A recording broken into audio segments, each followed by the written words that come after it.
Bienvenidos a Aprende Inglés con Historias. Aprende inglés de manera divertida y fácil con Historias Cortas, que te mantendrán enganchado mientras mejoras, tanto si eres principiante como si buscas perfeccionar tu inglés. Nuestras lecturas y cuentos te ayudarán a avanzar a tu propio ritmo. There was only one school in Brownville, and I was the only teacher. Brownville was a small town and had few young people, but many visitors stayed there in the summer. Brownville has some of the finest views in the state of California. The town lies between hills that are covered in beautiful, colorful trees. In the hills, the air is fresh and clear. Many visitors came to Brownville to improve their health. They walked on the hills and breathed the good, clean air. I saw many of these visitors because I lived in a boarding house. In summer, the house was full of guests, and I talked to most of them. I ate breakfast and supper in the boarding house and spent the rest of the day at the school. The school was not far away. It was on the other side of a hill. The distance by road was about 1.5 miles, but I knew a shorter way. I could walk over the top of the hill in 15 minutes. There was a path that ran through the forest on the hill. I came back along this forest path late one evening. It was the last day of term. Tomorrow, the students' vacations would begin. I had stayed late at the school because I had been writing reports about the students. The sun was going down in the sky. Its golden light shone through the trees and made long, dark shadows. I was tired. I sat down on an old fallen tree and looked at the sun setting in the darkening sky. It was calm and peaceful in the forest. Suddenly, I heard voices. One was a woman's voice, and she sounded angry. The second voice belonged to a man. It was a deep and musical voice, the voice of a singer. I could not see who was speaking, but I could hear the words clearly. "Don't threaten me," the man said. "You can do nothing. Don't try to change anything, or you'll both suffer." "What do you mean?" said the woman's voice angrily. It was a cultivated voice. She spoke clearly and well. "Do you mean that you'll murder us?" The man did not reply. I wanted to get to the boarding house. It was supper time and I was hungry. But I did not want to pass the man and woman. I looked around and saw no one. I stood up quickly and walked on. It was almost dark now, but suddenly I saw the two people among the trees. They were standing on the path. The man was tall and slim. He seemed to be wearing black clothes, but there were too many shadows and I could not see clearly. The woman wore a pale gray dress. They did not see me. As I watched, the woman knelt on the ground in front of the man. She held her hands together in front of her face. Was she begging for the man's help, or was she praying that he would not hurt her? I did not like this scene. There was trouble here. I stepped behind a large tree. When I looked at the path again, the man and woman had disappeared. I walked on until I saw the light of the lamps shining from the windows of the boarding house. The scene of the man and the woman in the forest stayed in my mind. It had made me feel unhappy and uncomfortable. I saw some new guests at breakfast the next morning. A young woman sat at a table opposite mine, but she was not the woman who I had seen last night. Then a younger lady entered the dining room. The two young women looked very similar, and they were both extremely pretty. When the second young lady spoke, I recognized her voice immediately. I had heard it in the forest. The two ladies were sisters. I guessed that they were about 18 and 20 years old. I finished my coffee and left the dining room quickly. We were the only people in the room, and I did not want to listen to their private conversation. That would be rude.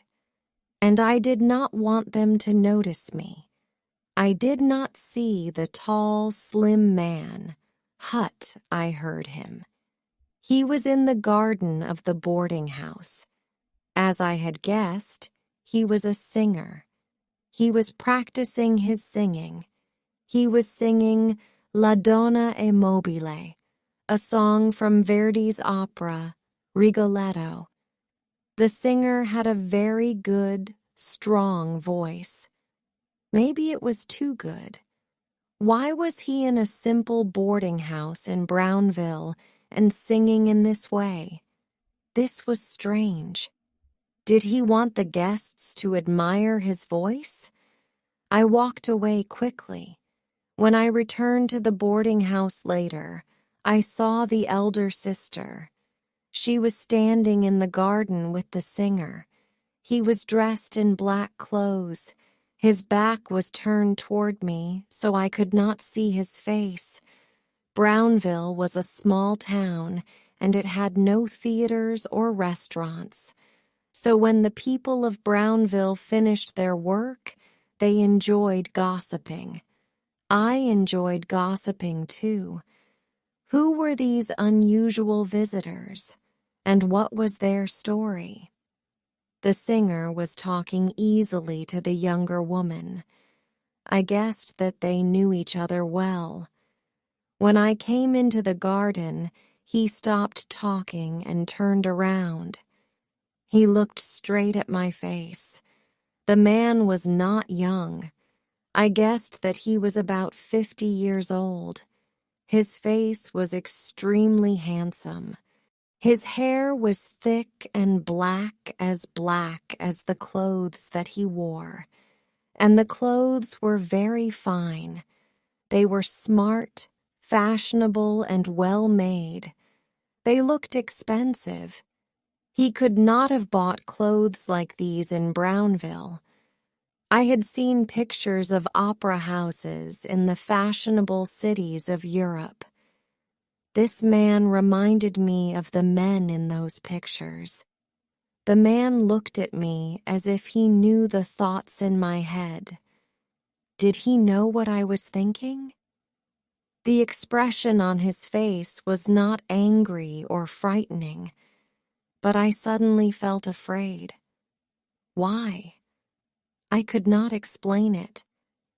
I only knew that I was afraid of this dark and handsome man. He was dangerous. I did not like him. He put his hand on the young woman's arm and turned her away. Then they stepped inside the boarding house and disappeared. Neither of them spoke to me. The landlady of the boarding house always liked to gossip. She always had the latest news and was happy to talk about it. So I asked her about the new guests. The two girls are Pauline and Eva Maynard, and they've come from San Francisco, the landlady said. Pauline is the older sister. The man's name is Richard Benning. He is their guardian. He has taken care of the girls since their father died. Soon, when the girls are 21, they'll have their father's money. Meanwhile, Eva isn't well. Mr. Benning believes that the good air of Brownville will improve her health. Mr. Benning takes very good care of the two girls, the landlady went on. He spends a lot of money on them and on himself, but maybe he's spending their father's money. It was now my summer vacation. I did not have to go back to the school for several weeks. I walked on the hills and enjoyed the views and the fresh air. I often met Richard Benning and the two girls walking on the hills too. They seemed to be very happy together. Then I remembered the strange words that I had heard one of the sisters say. "Do you mean that you'll murder us?" Why had Eva Maynard said this? For a short time, I forgot those frightening words. Then one morning, the people of Brownville were all talking about a tragedy. Something terrible had happened in their town. Pauline Maynard, the elder sister, had died. Many people came to the boarding house to say a few kind words. I went into the sitting room. Eva Maynard was standing beside the body of her dead sister, and she was weeping. Pauline Maynard was lying in a wooden coffin. Her face was extremely pale. She looked as if she were asleep. A crowd of people stood in the doorway of the sitting room and stared at the scene. Suddenly, Richard Benning pushed his way through the crowd and entered the room.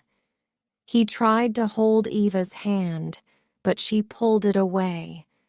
She stood up and cried out. "It's you!" she shouted. "You've done this! You! "She doesn't know what she's saying," Richard Benning said in a soft voice. "She's had a terrible shock. She's upset." Benning moved toward Eva. She stepped away from him.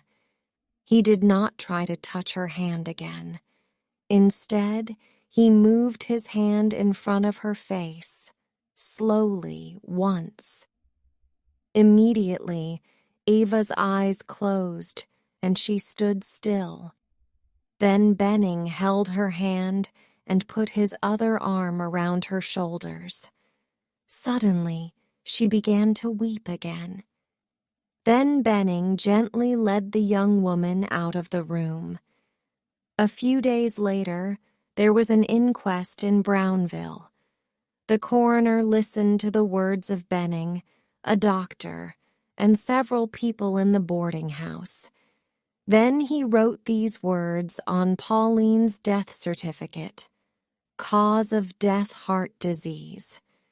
They thought that Pauline had died suddenly because her heart was weak. Benning sent for an undertaker from San Francisco. The undertaker took Pauline's body back to the city, and she was buried.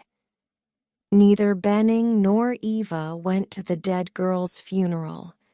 Many of the people of Brownville thought that this was wrong and strange. "Poor Eva," the landlady said to me. "Her health is not good. Mr. Benning is worried. He doesn't want to take her back to San Francisco. Her health might become worse if she goes to the city. It's better for her to stay here, in Brownville." A week passed. One evening, I finished my supper and went into the garden. I saw Richard Benning and Eva Maynard standing beneath a tree.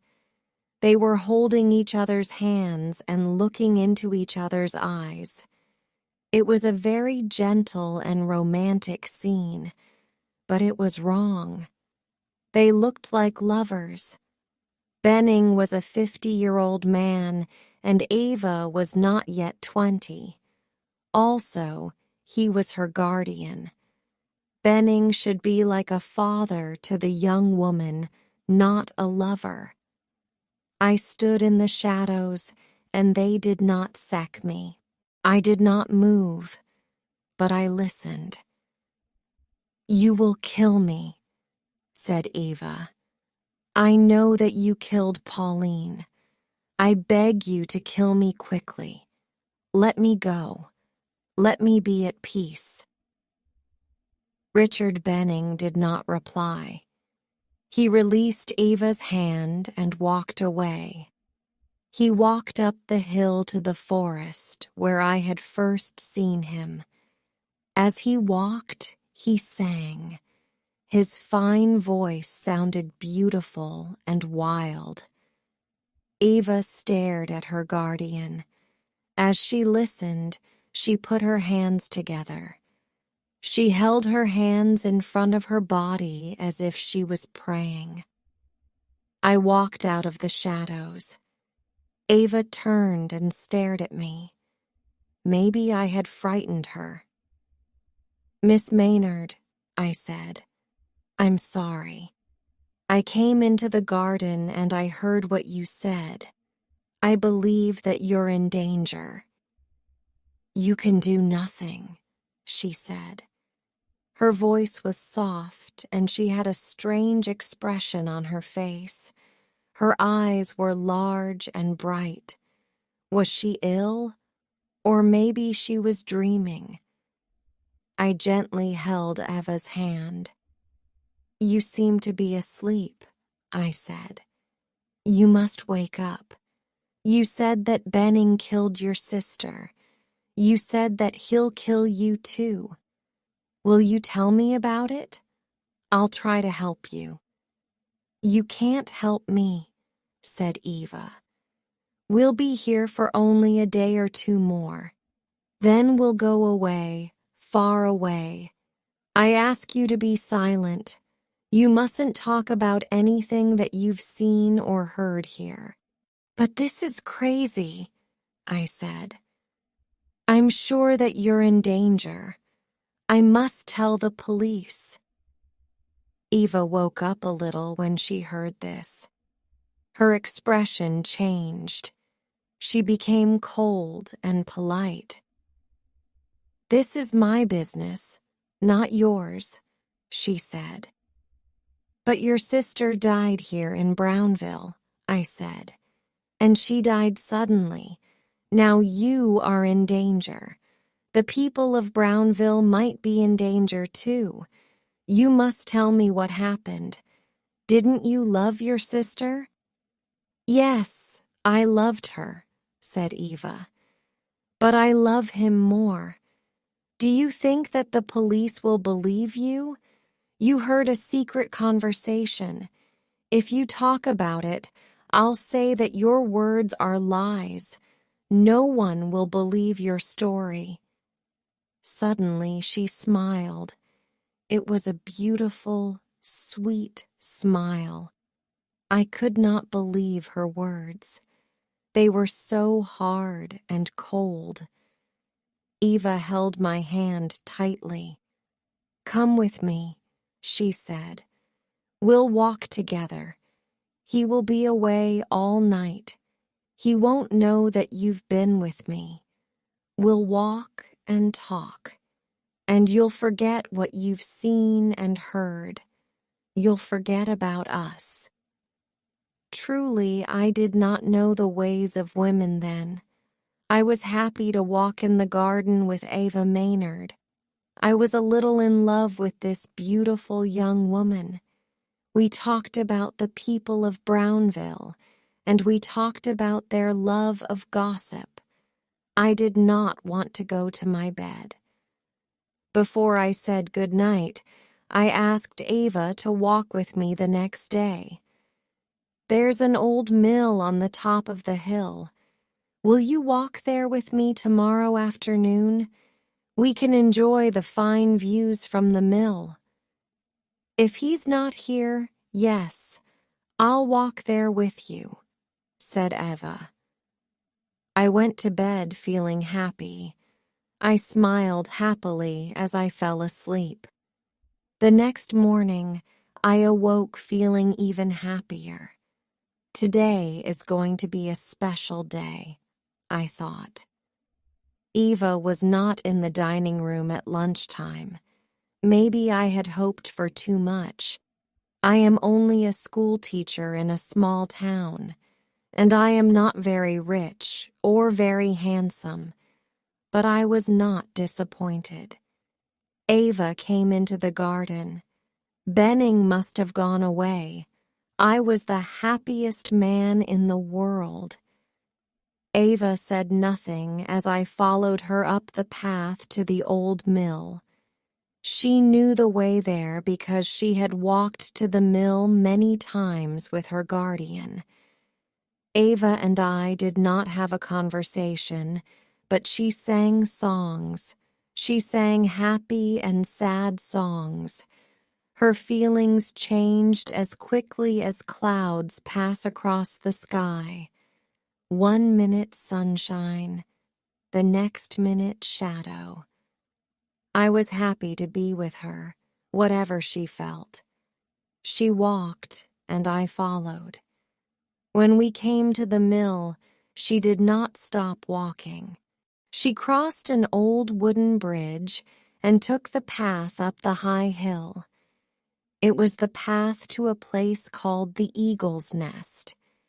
This was where the path ended, on a cliff high above the forest. The view from Eagle's Nest was beautiful. I was a little afraid. The view was fine, but I did not like to go near the edge of the cliff. The ground was more than 200 feet below us. But Eva stood on the cliff's edge and looked up, not down. Suddenly I heard footsteps, and Richard Benning came and stood beside us. "I saw you walking on the path," he said carelessly, "so I came up too." Eva turned toward us. She still stood on the edge of the cliff. Her eyes were shining and she was smiling. There was a look of love on her face. "I'm so glad that you came," she said. She was staring at Benning. Her loving expression showed that she was telling the truth. But then I saw something else in her expression. Ava's mouth was smiling, but suddenly there was fear in her eyes. She looked like a frightened animal. With a smile on her lips and fear in her eyes, Eva stepped backward. She fell over the edge of the cliff to the ground below. Benning and I ran down the path to the bottom of the cliff. He got there before me. I did not want to look at Ava's body. Beautiful Ava was no longer beautiful. Benning looked at her carefully, but he did not touch her. "She's dead, quite dead," he said. "I'll go to the town and get a police officer. Please stay here with the body." I did not know what to say. I was shocked. Benning started to walk toward Brownville. Then he turned and looked at me. "You saw what happened," he said carelessly. "It was an accident. Eva killed herself. I saw her step off the edge of the cliff, and you saw it too." "You're a killer," I said. "You're a damned killer. You didn't touch her, but I know that you killed her." Benning turned his back toward me and walked away. As he walked through the forest, I heard him singing. He was singing a song from Verdi's opera, Rigoletto.